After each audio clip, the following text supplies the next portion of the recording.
Eu quero ler a palavra de Jesus.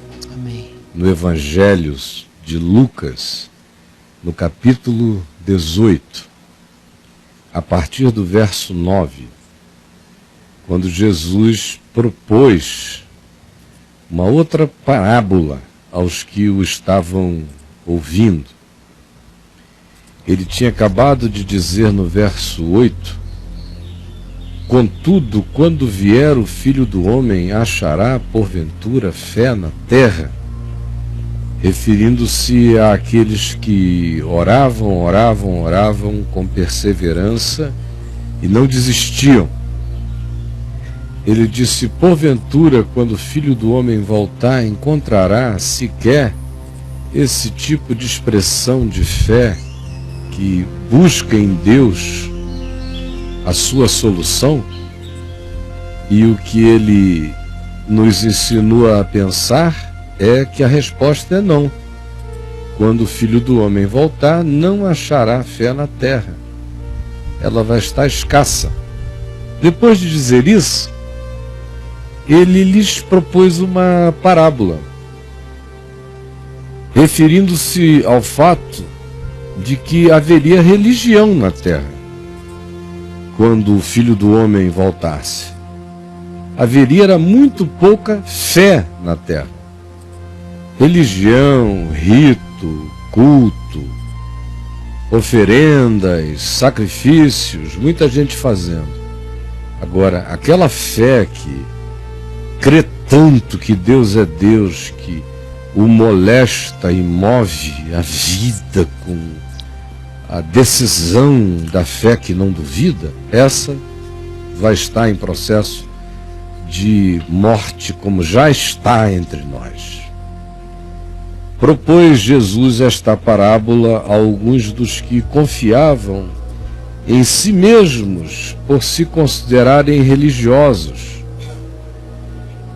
cheios de justiça própria, e assim, por causa disso, se sentiam superiores e desprezavam os outros. São esses justos da perversidade, são os justos da arrogância, são os justos do ascetismo, são os justos do separatismo, são os justos do apartheid, são os justos da condenação vociferante quanto ao outro, próximo, porque eles os desprezam. Os desprezam. Como está cheio de gente aqui agora, que não tem mais fé no coração, mas está cheio de religião, e em nome dessa fé-religião, dessa religião fétida como tal, eles confiam em si mesmos, no que eles fazem, na sua frequência, na sua moral, nas suas expressões exteriores, nos seus compromissos, nas suas viagens para atender os compromissos marcados pela sua frequência, pela sua doação financeira, pela sua participação em alguma campanha projetada. Eles se sentem superiores sobre os outros. Os que estão na praia, os que estão na piscina, os que estão no clube, os que estão no bar, os que não estão em lugar nenhum. Eles se sentem assim, justos, superiores. E por isso eles desprezam os demais. Por causa desse espírito que está presente na terra e estará sempre até quando o Senhor Jesus voltar, porém sem fé, sem a genuína fé que o Senhor quer encontrar, foi que Jesus contou a seguinte história.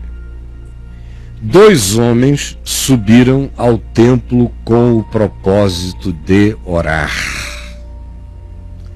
Mesmo lugar, mesmo propósito aparentemente confessado, orar. Porém, 2 homens diferentes. Por isso, o templo era um só. Mas cada homem tem o seu templo, mesmo que frequentem os mesmos lugares. Cada ser humano tem o seu mundo, mesmo que seja habitado por 7 bilhões de outras pessoas. Porque o que lugariza com o significado dos lugares é o homem.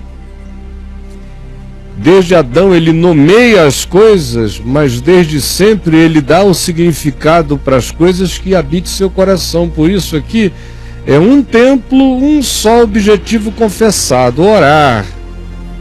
Mas como eram 2 homens, para um o templo era um tribunal de justiça. Para o outro, o templo era a casa da misericórdia. Para um, o templo era a casa da condenação dos pecadores. Para o outro, era o lugar onde o pecador irremediável poderia encontrar justificação pela graça. O fariseu, portanto, posto em pé, bem em pé, orava de si para si mesmo, desta forma. E aqui é preciso que você veja Jesus performatizando o fariseu. Esse é um momento, dentre os muitos que o Novo Testamento oferece, os evangelhos, é um dos momentos do Jesus intérprete, do Jesus ator, quando ele diz desta forma, quem estava em volta viu a entonação. Jesus imitou um fariseu. Existia uma linguagem de ironia, de sarcasmo, na medida em que ele disse desta forma e criou a performance. Levantou a cabeça, impertigadamente, falando de si para si, olhando para o alto, mas qualquer um que discina sente que é uma conversa do ego com o self, com a projeção holograma. É a pessoa narcisística com a persona emblemática dessa superioridade. E Jesus então diz: o fariseu posto em pé orava de si para si desta forma: ó Deus, graças te dou porque não sou como os demais homens. Obrigado, Senhor, bendito seja o teu santo nome. Eu não sou como os demais homens, como esses roubadores, como esses injustos. Graças eu te dou porque também não sou como esses adúlteros. Obrigado, porque também, Senhor, a tua graça, a tua eleição,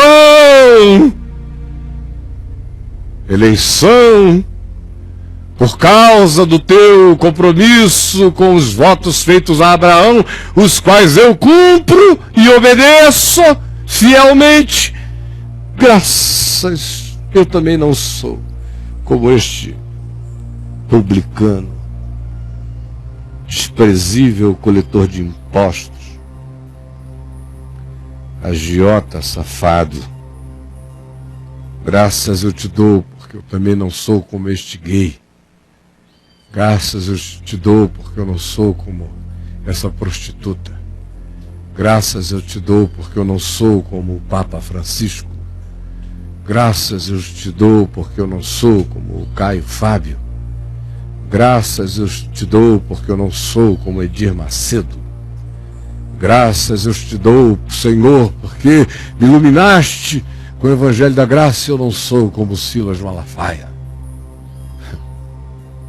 De si para si.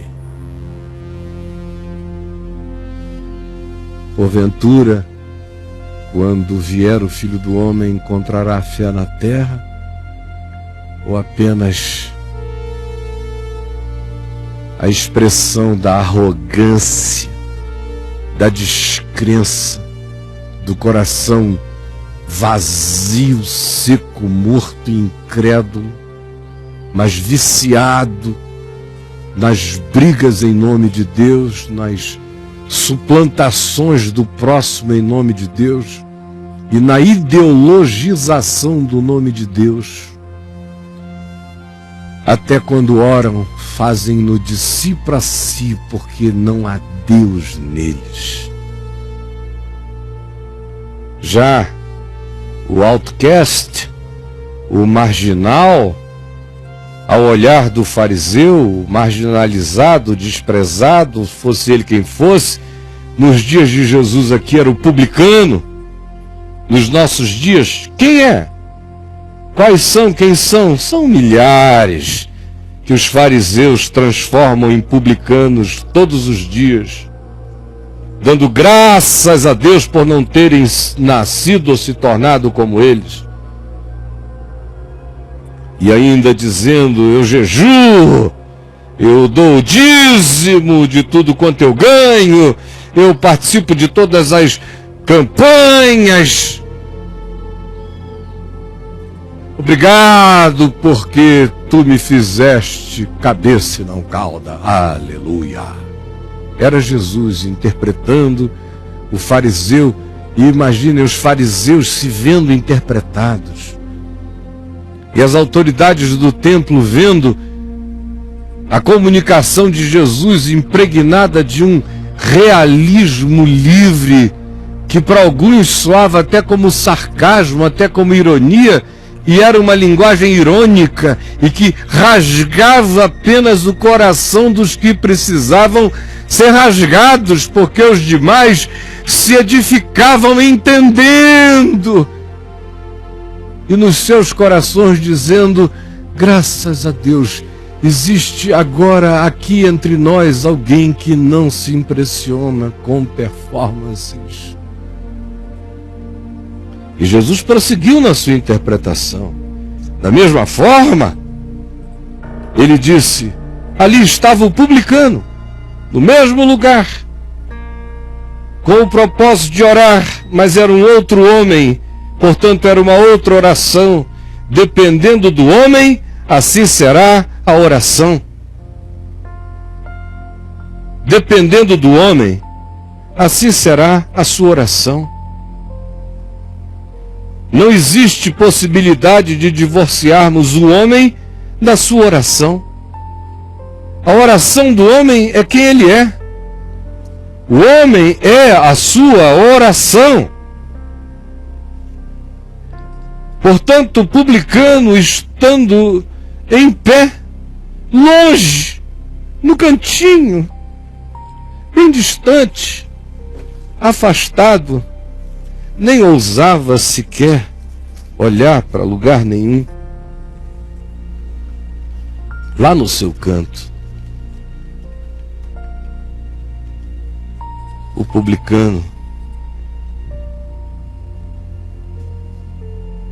não ousava nem ainda levantar os olhos ao céu. Se escondia atrás do altar.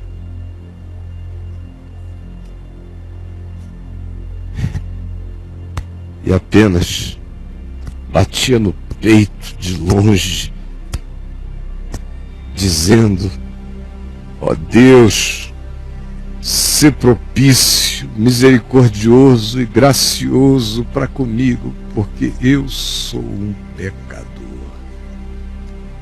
Tu sabes quem eu sou, me salva e tem misericórdia de mim. O outro subiu, o fariseu subiu ao mesmo lugar, dizendo que o propósito dele era orar, e orava de si para si, e na sua oração não havia Deus. Havia apenas o panteão dos seus olhares de juízo e arrogância da sua superioridade. No mesmo lugar, com o propósito de orar, um homem orava. Era o publicano. Não olhava para lugar nenhum, não ousava, não se comparava, não se media, não enxergava ninguém, mas se enxergava. E batia no peito, em pé, responsavelmente, com a cabeça curvada, mas se apresentando como um homem e como um servo. Apenas batia no peito e dizia: tem misericórdia de mim, ó Deus, porque eu sou um pecador.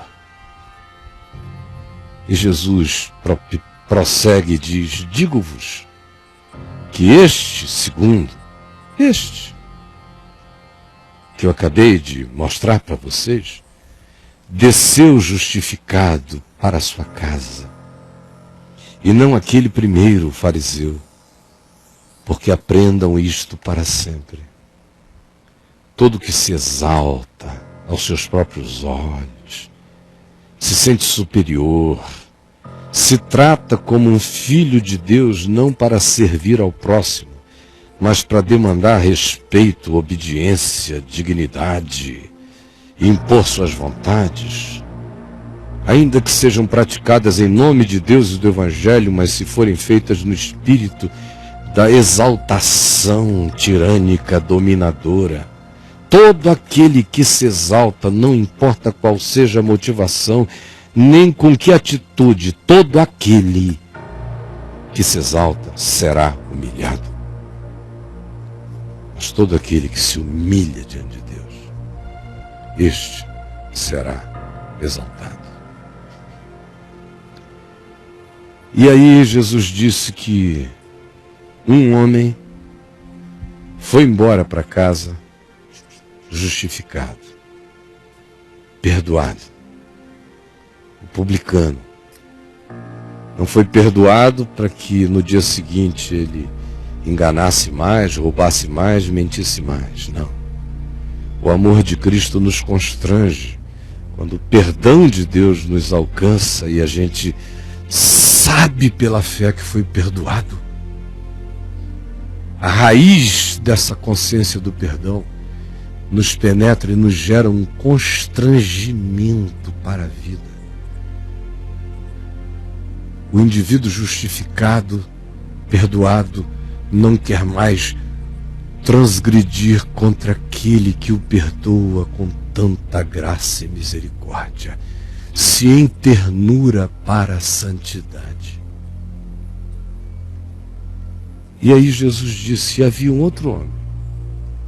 Esse segundo homem, o publicano, a gente sabe o que aconteceu com ele. Ele foi justificado pela fé e teve paz com Deus por meio de nosso Senhor Jesus Cristo. E voltou para casa pacificado. Mas o outro continuou voltando ao templo, voltando ao templo, voltando ao templo, voltando ao templo, fazendo a mesma oração a vida inteira. Se nada o iluminou, se ele não caiu em si, se ele não se enxergou, se ele não se arrependeu, se as ilusões das suas morais, das suas superioridades doutrinárias, dos seus compromissos rituais, dos seus sacrifícios dizimais, se todas essas falácias que ele usava no argumento do seu auto-engano, se entronizando como um ente superior sobre os demais no mundo, se isso não for quebrado na vida dele, ele morrerá apenas voltando perdidamente, mortamente ao templo, sem se enxergar jamais, como eu vejo acontecer com milhares, com milhões, frequentam o templo, mas Jesus diz: se hoje for o dia da minha volta, nos seus corações, não encontrarei a fé que eu busco, porque é tudo deles para eles, é com eles, tem a ver com a sociedade, é uma relação a Deus que tem a ver com as guerras sociais, com os conflitos, com as aparições, com as conquistas religiosas, com os públicos, com a imagem, com quem apareceu. Esse está dando glória a Deus, é quem aparece, é quem tem visibilidade para Deus. Glória a Deus, aleluia.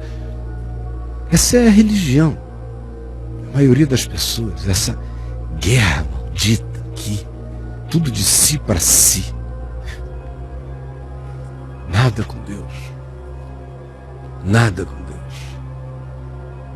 Os que sobraram e que se enxergam e se colocam diante de Deus contritos e são quebrantados e confessam e entram num processo de mudança humana, mental, para se tornarem conforme Jesus, para se tornarem realmente homens e mulheres segundo Jesus, esses voltam para a vida justificados.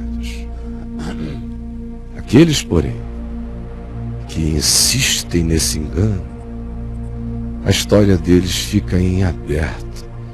Eles viram esses fantasmas, eles rodam em torno desse pelourinho, a vida inteira deles rodando em torno desse pelourinho, no templo, com o objetivo de orar.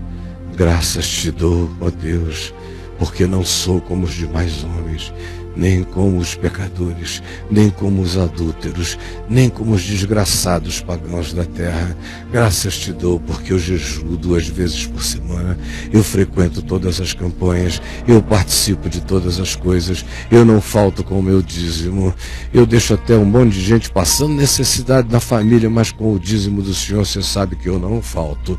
Obrigado, Senhor, e obrigado porque eu não sou como esses outros pecadores, obrigado porque eu não sou como esses outros marginais, que não estão preparados para a volta do Senhor, porque fazem essas coisas, frequentam esses lugares, se vestem desses modos, ouvem essas músicas, cantam essas canções, são figuras com essas caras. Obrigado, Jesus, porque eu fui feito um clone idêntico a todos os demais justos do meu grupo.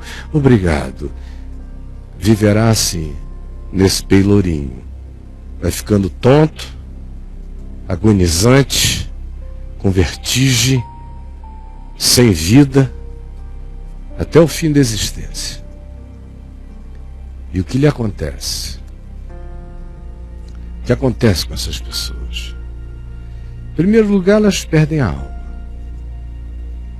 Em segundo lugar, elas se tornam os entes mais medíocres do planeta. Medíocres. Em terceiro lugar, o que lhes acontece é que não só se mediocrizam, mas eles são fabricantes de mediocridade planetária.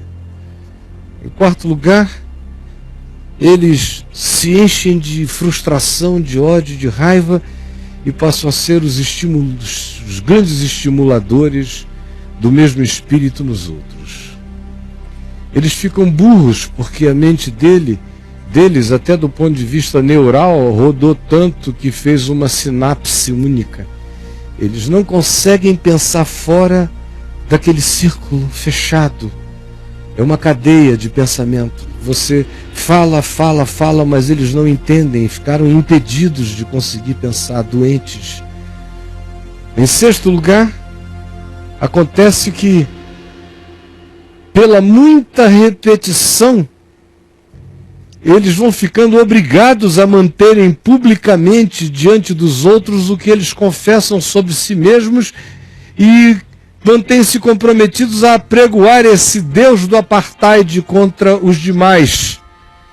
E porque eles fizeram tanto isso publicamente, agora se sentem comprometidos, eles se auto-escravizam na sua própria pretensa necessidade de manterem-se comprometidos com aquilo que falavam, e ainda muitas vezes, quando sejam iluminados, lamentam, mas não largam de continuar assim, para sempre e até a morte.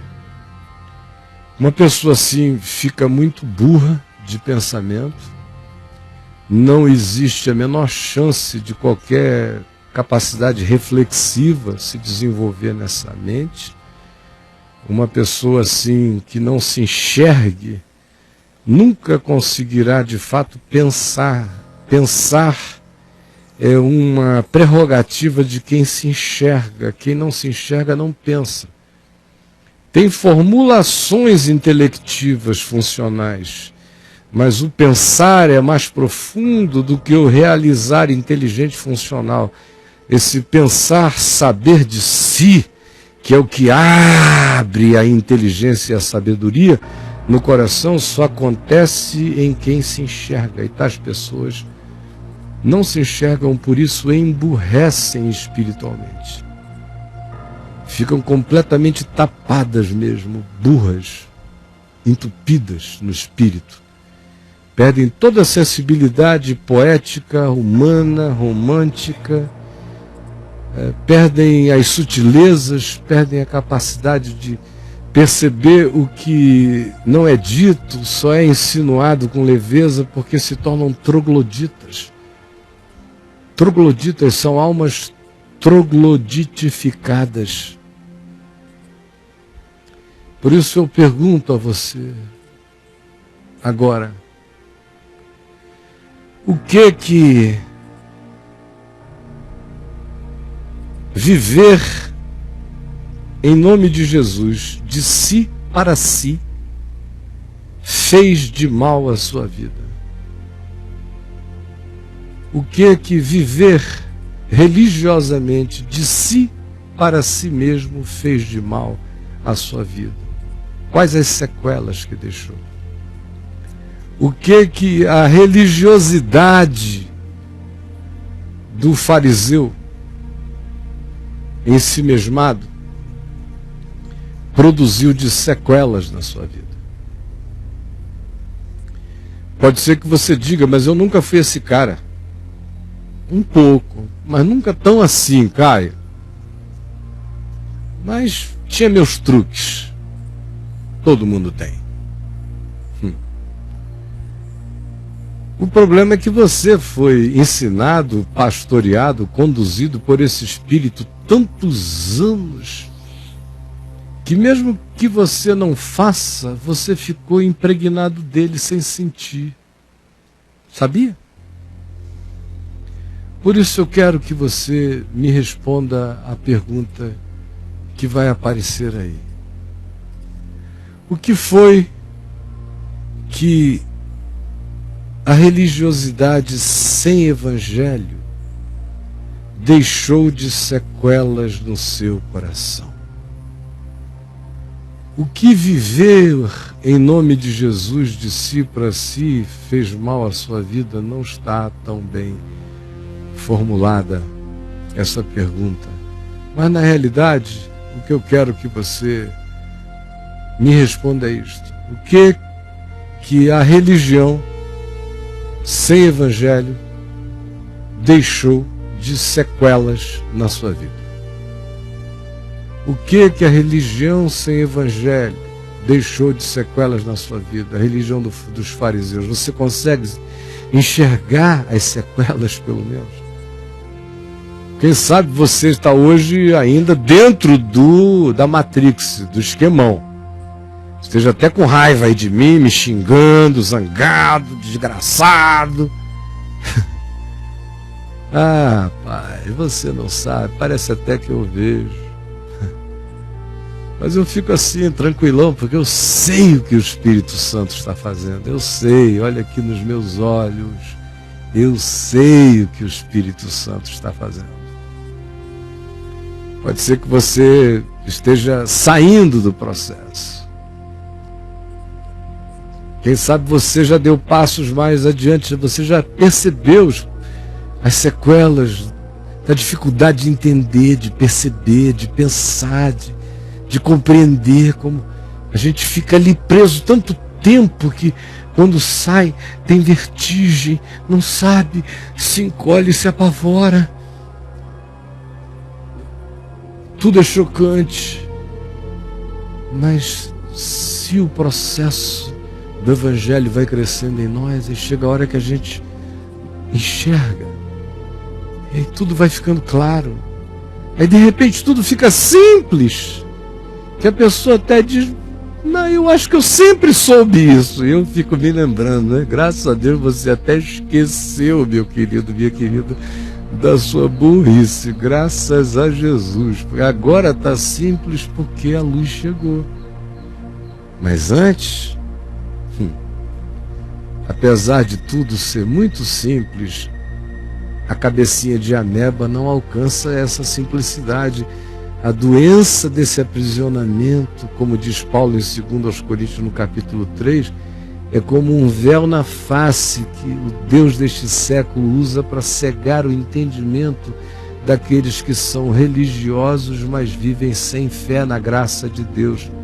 Leia todo o capítulo de 2 Coríntios 3, de 1 em diante, você vai ver, até o capítulo 7, capítulo 4, verso 7, você vai ver que é isso que Paulo está dizendo.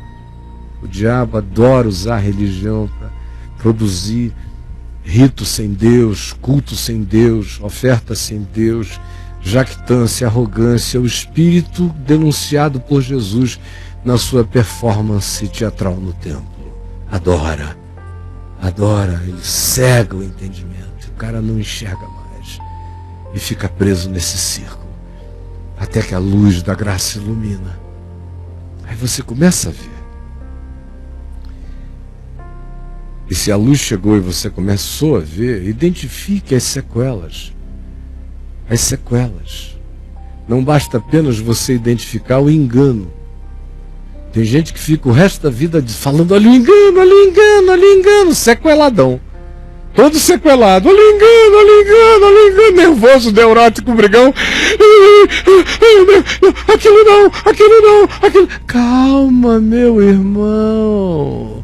Ou você ainda está lá, com o mesmo espírito, mesmo nervosismo, mesma angústia. Compreendeu, mas a angústia não saiu de você? Calma. Olhe para você, enxergue quais as sequelas que ficaram, porque se você enxergar, elas vão sair com uma rapidez maravilhosa, às vezes instantaneamente.